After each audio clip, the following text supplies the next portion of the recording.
Welcome back to PSC Peedika current affairs സീരീസിൽ September മാസത്തെ ആദ്യത്തെ ക്ലാസ്സാണിത്. ഈ ക്ലാസ്സിൽ ആദ്യം നോക്കുന്നത് 2025 മാക്സ് എസ്സേ പുരസ്കാരമാണ്.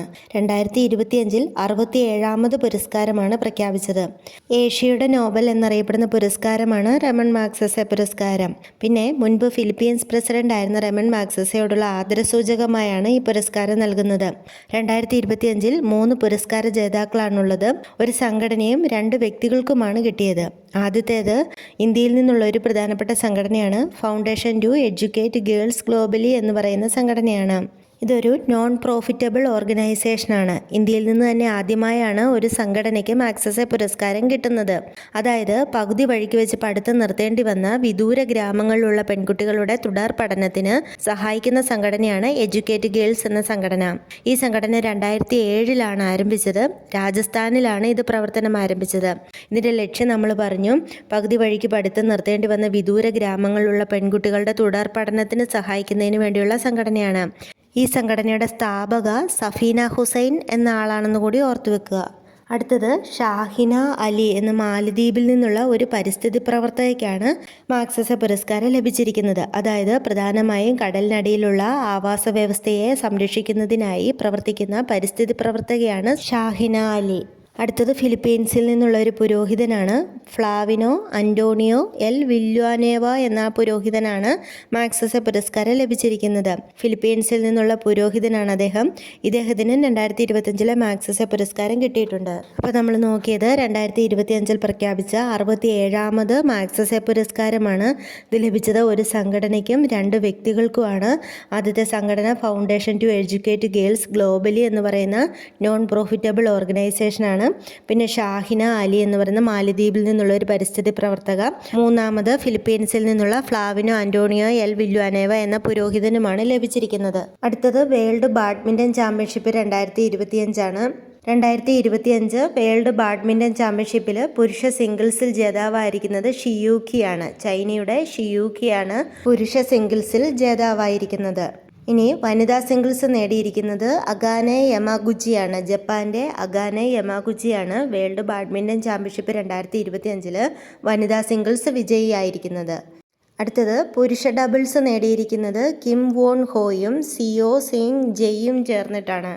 അടുത്തത് വനിതാ ഡബിൾസ് നേടിയിരിക്കുന്നത് ലിയു ഷെങ് ഷൂവും ടാൻ നിഗും ചേർന്നിട്ടാണ്. വനിതാ ഡബിൾസ് നേടിയിരിക്കുന്നത് ലിയു ഷെങ് ഷൂവും ടാൻ നിഗുവാണ്. അവരുടെ രാജ്യം ചൈനയാണെന്ന് ഓർത്തു വെക്കുക.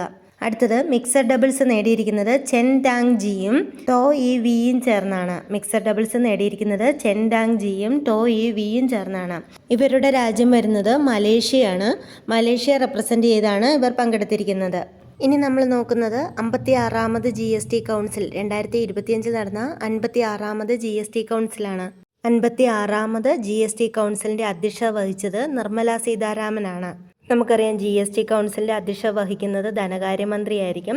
അപ്പോൾ 56ാമത് GST കൗൺസിലിൻ്റെ അധ്യക്ഷ സ്ഥാനം വഹിച്ചത് നിർമ്മല സീതാരാമനാണ്.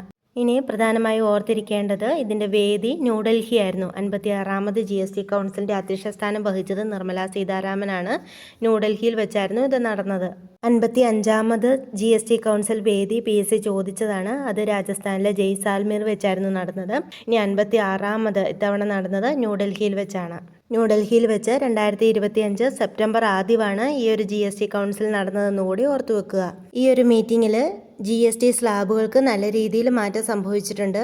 നിലവിലുണ്ടായിരുന്ന സ്ലാബുകൾ 5%, 12%, 18%, 28% എന്നിങ്ങനെയായിരുന്നു സ്ലാബുകൾ ഉണ്ടായിരുന്നത്. ഇപ്പോൾ അതിൽ മാറ്റം വന്നിരിക്കുകയാണ്. 5%, 18%മാണ് പ്രധാനമായിട്ടും GST സ്ലാബുകൾ വന്നിരിക്കുന്നത്. 5% എന്ന് പറയുന്നത് ഒരു മെറിറ്റ് നിരക്കായിട്ടാണ് കണക്കാക്കുന്നത്. ഇനി 18% അതൊരു സ്റ്റാൻഡേർഡ് നിരക്കായിട്ടാണ് കണക്കാക്കുന്നത്. ഇതിനു പുറമെ ഡീമെറിറ്റ് നിരക്കായിട്ട് 40% കൂടി വന്നിട്ടുണ്ട്. അപ്പോൾ പുതുതായിട്ട് വന്നത് 40%ആണ്. അതൊരു ഡീമെറിറ്റ് നിരക്കായിട്ടാണ് കണക്കാക്കുന്നത്. 5% മെറിറ്റ് നിരക്കും 18% എന്നുള്ളത് സ്റ്റാൻഡേർഡ് നിരക്കും. ഇനി 40% വരുന്നത് പുകയില ഉൽപ്പന്നങ്ങൾ, അതുപോലെ ആഡംബര വസ്തുക്കൾ, ആഡംബര വാഹനങ്ങൾ തുടങ്ങിയവയ്ക്ക് ഏർപ്പെടുത്തുന്ന 40% അതൊരു ഡീമെറിറ്റ് നിരക്കായിട്ടാണ് കണക്കാക്കുന്നത്. അപ്പോൾ 56ാമത് GST കൗൺസിൽ 2025 അധ്യക്ഷ നിർമ്മല സീതാരാമനായിരുന്നു. വേദി ന്യൂഡൽഹിയിൽ വെച്ചായിരുന്നു. GST സ്ലാബിൽ മാറ്റം വന്നിട്ടുണ്ട്. ഇപ്പോൾ ഉള്ളത് 5%, 18%, 40%ആണ്. 5% മെറിറ്റും 18% സ്റ്റാൻഡേർഡ് നിരക്കും 40% എന്ന് പറയുന്നത് ആഡംബര വസ്തുക്കൾക്കുള്ളതുമാണ്. 55ാമത് ജയ്സാൽമീർ രാജസ്ഥാനിൽ വെച്ചായിരുന്നു GST കൗൺസിൽ നടന്നതെന്ന് കൂടി ഓർത്തു വെക്കുക. അടുത്തത് നമ്മൾ നോക്കുന്നത് ഏറ്റവും പ്രധാനപ്പെട്ട 71ാമത് നെഹ്റു ട്രോഫി വള്ളംകളിയാണ്. 2025 71ാമത് നെഹ്റു ട്രോഫി വള്ളംകളിയുടെ ഭാഗ്യചിഹ്നം കാത്തു എന്ന കാക്കത്തമ്പുരാട്ടിയാണ്. കാത്തു എന്ന കാക്കത്തമ്പുരാട്ടിയാണ് 71ാമത് നെഹ്റു ട്രോഫി വള്ളംകളിയുടെ ഭാഗ്യചിഹ്നം. വള്ളം തുഴയുന്ന കാക്കത്തമ്പുരാട്ടി. ഇത് നടന്നത് ആലപ്പുഴ ജില്ലയിലെ പുന്നമടക്കായലിൽ വെച്ചായിരുന്നു. 2ാം സ്ഥാനം നടുഭാഗം ചുണ്ടനും 3ാം സ്ഥാനം മേൽപ്പാടം ചുണ്ടനുമാണ്. 71ാമത് നെഹ്റു ട്രോഫി വള്ളംകളി ജേതാക്കളായത് വിയ്യപുരം ചുണ്ടൻ.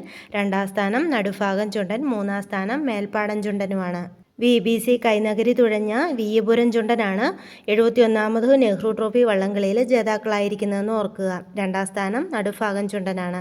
അടുത്തത് ഒരു ക്ഷേത്രവുമായി ബന്ധപ്പെട്ടതാണ്. 35 വർഷങ്ങൾക്ക് ശേഷം തുറന്ന ശാരദാ ഭവാനി ക്ഷേത്രം സ്ഥിതി ചെയ്യുന്നത് ജമ്മു കാശ്മീരിലെ ബുദ്ഗാമിലാണ്. 35 വർഷങ്ങൾക്ക് ശേഷം തുറന്ന ശാരദാ ഭവാനി ക്ഷേത്രം സ്ഥിതി ചെയ്യുന്നത്. നെക്സ്റ്റ്, രാജ്യത്തെ ആദ്യ മൊബൈൽ ടെമ്പേർഡ് ഗ്ലാസ് നിർമ്മാണശാല ആരംഭിച്ചത് എവിടെ എന്നുള്ളതാണ്. രാജ്യത്തെ ആദ്യ മൊബൈൽ ടെമ്പേർഡ് ഗ്ലാസ് നിർമ്മാണശാല ആരംഭിച്ചത് നോയിഡയിലാണ്. അപ്പോൾ ഓർക്കുക, ഇന്ത്യയിൽ തന്നെ ആദ്യമായാണ് രാജ്യത്തെ ആദ്യ മൊബൈൽ ടെമ്പേർഡ് ഗ്ലാസ് നിർമ്മാണശാല ആരംഭിച്ചത് നോയിഡയിലാണ്. അടുത്തത് നോക്കുന്ന ഒരു പദ്ധതിയാണ് ഡിജിറ്റൽ ഗവേണൻസിൽ ജനങ്ങൾ നേരിടുന്ന തടസ്സങ്ങൾ പരിഹരിച്ച് സർക്കാർ സേവനങ്ങൾ കാര്യക്ഷമമാക്കുന്നതിന് നടപ്പാക്കുന്ന പദ്ധതിയാണ് നമ്മുടെ കേരളം ഡിജിറ്റൽ കേരളം. ഡിജിറ്റൽ ഗവേണൻസിൽ ജനങ്ങൾ നേരിടുന്ന തടസ്സങ്ങൾ പരിഹരിച്ച് സർക്കാർ സേവനങ്ങൾ കാര്യക്ഷമമാക്കുന്നതിന് വേണ്ടി നടപ്പാക്കുന്ന പദ്ധതിയുടെ പേരാണ് നമ്മുടെ കേരളം ഡിജിറ്റൽ കേരളം എന്നത്. അപ്പോൾ സർക്കാർ സേവനങ്ങൾ ഡിജിറ്റലാക്കിയപ്പോൾ അതുമായി ബന്ധപ്പെട്ട് വരുന്ന തടസ്സങ്ങൾ പരിഹരിച്ച് കൂടുതൽ കാര്യക്ഷമമാക്കുന്നതിന് വേണ്ടി നടപ്പാക്കുന്ന പദ്ധതിയാണ് നമ്മുടെ കേരളം ഡിജിറ്റൽ കേരളം എന്ന പദ്ധതി. അടുത്തത്, കേരളത്തിൽ നിന്ന് ആദ്യമായി ഉഗാണ്ടയിലേക്ക് കുരുമുളക് തൈകൾ കയറ്റുമതി ചെയ്യുകയാണ്. അപ്പോൾ കേരളത്തിൽ നിന്ന് ആദ്യമായി ഉഗാണ്ടയിലേക്ക് കയറ്റുമതി ചെയ്യുന്ന കുരുമുളക് തൈ ഇനങ്ങളാണ് കരിമുണ്ട, പന്നിയൂർ 1 എന്നത്. ഏത് രാജ്യത്തേക്കാണെന്ന് ഓർക്കുക, ഉഗാണ്ടയിലേക്കാണ്. കേരളത്തിൽ നിന്ന് ഉഗാണ്ടയിലേക്കാണ് കരിമുണ്ട, പന്നിയൂർ 1 എന്നീ കുരുമുളക് തൈ ഇനങ്ങൾ കയറ്റുമതി ചെയ്യുന്നത്. ആലപ്പുഴ ഭരണിക്കാവ് സഹകരണ ബാങ്കാണ് ഇതിനു വേണ്ടിയുള്ള സഹായങ്ങൾ ചെയ്യുന്നതെന്ന് കൂടി ഓർക്കുക. നെക്സ്റ്റ്, ഇന്ത്യയിൽ 2024-25 വർഷത്തിൽ സമുദ്രോൽപാദന കയറ്റുമതിയിൽ 1ാം സ്ഥാനത്തുള്ള സംസ്ഥാനം ആന്ധ്രാപ്രദേശാണ്.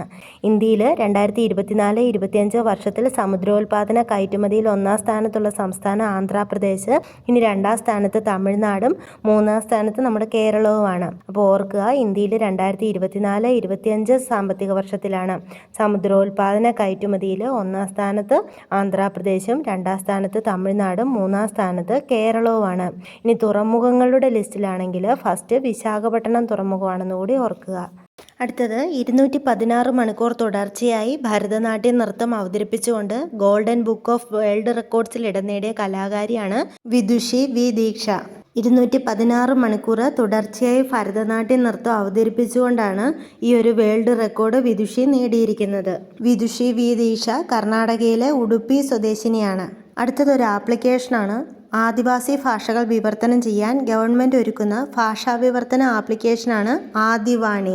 അപ്പോൾ ആദിവാണി എന്നത് ആദിവാസി ഭാഷകൾ വിവർത്തനം ചെയ്യാൻ വേണ്ടി ഗവൺമെൻറ് ഒരുക്കുന്ന ഭാഷാ വിവർത്തന ആപ്ലിക്കേഷനാണ്. ഇതിലൂടെ ലക്ഷ്യം വയ്ക്കുന്നത് വിദൂര പ്രദേശങ്ങളിൽ താമസിക്കുന്ന ആദിവാസി സമൂഹങ്ങളുമായുള്ള ആശയവിനിമയം എളുപ്പത്തിൽ സാധ്യമാക്കുന്നതിന് ആദിവാസി സമൂഹത്തിലുള്ള യുവാക്കളെ കൂടുതൽ ഡിജിറ്റലായി അവർക്ക് കൂടുതൽ സാക്ഷരതയും മറ്റും അറിയിച്ചു കൊടുക്കുക എന്നാണ് ലക്ഷ്യം വയ്ക്കുന്നത്. ഇന്ത്യയിലെ ആദ്യ AI ഭാഷാ ട്രാൻസ്ലേറ്റർ കൂടിയാണ് ആദിവാണി എന്ന ആപ്ലിക്കേഷൻ ഓർത്തുവെക്കുക. നെക്സ്റ്റ്, ICC വനിതാ ഏകദിന ലോകകപ്പ് ചാമ്പ്യന്മാരുടെ പുതുക്കിയ സമ്മാനത്തുക 39.55 കോടി രൂപയാണ്. ICC വനിതാ ഏകദിന ലോകകപ്പ് ചാമ്പ്യന്മാരുടെ പുതുക്കിയ സമ്മാനത്തുക 39.55 കോടി രൂപയാണ്. മുൻപത് 11.65 കോടി രൂപയായിരുന്നു.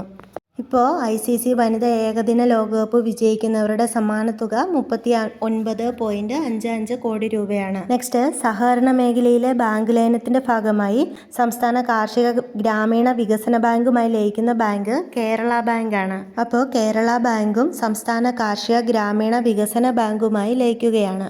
നിലവിലെ കേരള ബാങ്ക് ജില്ലാ സഹകരണ ബാങ്കുകളും സംസ്ഥാന സഹകരണ ബാങ്കും കൂടി ലയിച്ചാണ് കേരള ബാങ്ക് നിലവിൽ വന്നത്. അപ്പോൾ കേരള ബാങ്ക് ലയിക്കുന്ന സ്ഥാപനം സംസ്ഥാന കാർഷിക ഗ്രാമീണ വികസന ബാങ്കാണെന്ന് ഓർത്തുവെക്കുക.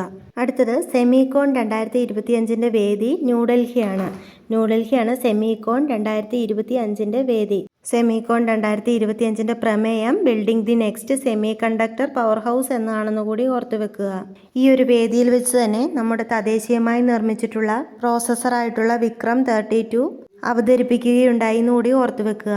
വിക്രം 32 ഇന്ത്യ തദ്ദേശീയമായി നിർമ്മിച്ചിട്ടുള്ള ഒരു ചിപ്പാണ്. അപ്പോൾ സെമികോൺ 2025 വേദി ന്യൂഡൽഹിയാണ്. അതിൻ്റെ പ്രമേയം building the next semi conductor power house എന്നാണ്. അടുത്തതൊരു അപ്പോയിൻമെൻ്റ് ആണ്. 2025 സെപ്റ്റംബറിൽ UAEയിൽ ഇന്ത്യയുടെ അംബാസഡറായി നിയമിതനായത് ദീപക് മിത്തലാണ്. ദീപക് മിത്തലാണ് 2025 സെപ്റ്റംബറിൽ UAEയിൽ ഇന്ത്യയുടെ അംബാസഡറായി നിയമിതനായത്. നെക്സ്റ്റ്, വനമേഖലയിലെ എല്ലാ വിനോദസഞ്ചാര കേന്ദ്രങ്ങളെയും ഒരു കുടക്കീഴിൽ കൊണ്ടുവരുന്നതിനായി വനം വകുപ്പ് രൂപീകരിക്കുന്ന ബോർഡാണ് കേരള വനം ഇക്കോ ടൂറിസം വികസന ബോർഡ്. വനമേഖലയിലെ എല്ലാ വിനോദസഞ്ചാര കേന്ദ്രങ്ങളെയും ഒരു കുടക്കീഴിൽ കൊണ്ടുവരുന്നതിനായി വനം വകുപ്പ് രൂപീകരിക്കുന്ന ബോർഡ് കേരള വനം ഇക്കോ ടൂറിസം വികസന ബോർഡാണ്. അടുത്തത് വളരെ പ്രധാനപ്പെട്ടതാണ്. ആഗോള സമാധാന സൂചിക 2025 ഒന്നാം സ്ഥാനത്തുള്ള രാജ്യം ഐസ്ലൻഡാണ്. അപ്പോൾ ഐസ്ലൻഡാണ് ആഗോള സമാധാന സൂചിക 2025 ഒന്നാം സ്ഥാനത്തുള്ള രാജ്യം. ഇനി രണ്ടാം സ്ഥാനത്ത് അയർലൻഡും മൂന്നാം സ്ഥാനത്ത് ന്യൂസിലൻഡുമാണ്. പ്രധാനമായും ഓർത്തിരിക്കേണ്ട ഇന്ത്യയുടെ സ്ഥാനമാണ്. ആഗോള സമാധാന സൂചിക 2025 ഇന്ത്യയുടെ സ്ഥാനം 115ആണ്. ഒന്നാം സ്ഥാനത്ത് ഐസ്ലൻഡ്, രണ്ടാം സ്ഥാനത്ത് അയർലൻഡ്, മൂന്നാം സ്ഥാനം ന്യൂസിലൻഡ്. നമ്മുടെ ഇന്ത്യയുടെ സ്ഥാനം 115ആണ്. ഇനി ഈ ഒരു റിപ്പോർട്ട് പുറത്തിറക്കുന്നത് institute for economic and peace എന്ന സ്ഥാപനമാണ്. ഇന്ത്യയുടെ സ്ഥാനം ഓർത്തിരിക്കുക. സമാധാന സൂചിക 2025 ഇന്ത്യയുടെ സ്ഥാനം 115ആണ്. അപ്പോൾ നമ്മൾ നോക്കിയത് സെപ്റ്റംബർ മാസത്തെ വളരെ കുറച്ച് പോയിന്റുകൾ മാത്രമാണ്. അടുത്ത വീഡിയോയുമായി ഉടനെ കാണാം. ഈ വീഡിയോ നിങ്ങൾക്ക് ഉപകാരപ്പെട്ടുവെങ്കിൽ ലൈക്ക് ചെയ്യുക, സബ്സ്ക്രൈബ് ചെയ്യുക, നിങ്ങളുടെ അഭിപ്രായങ്ങൾ കമൻറ്റ് ചെയ്യുക. താങ്ക്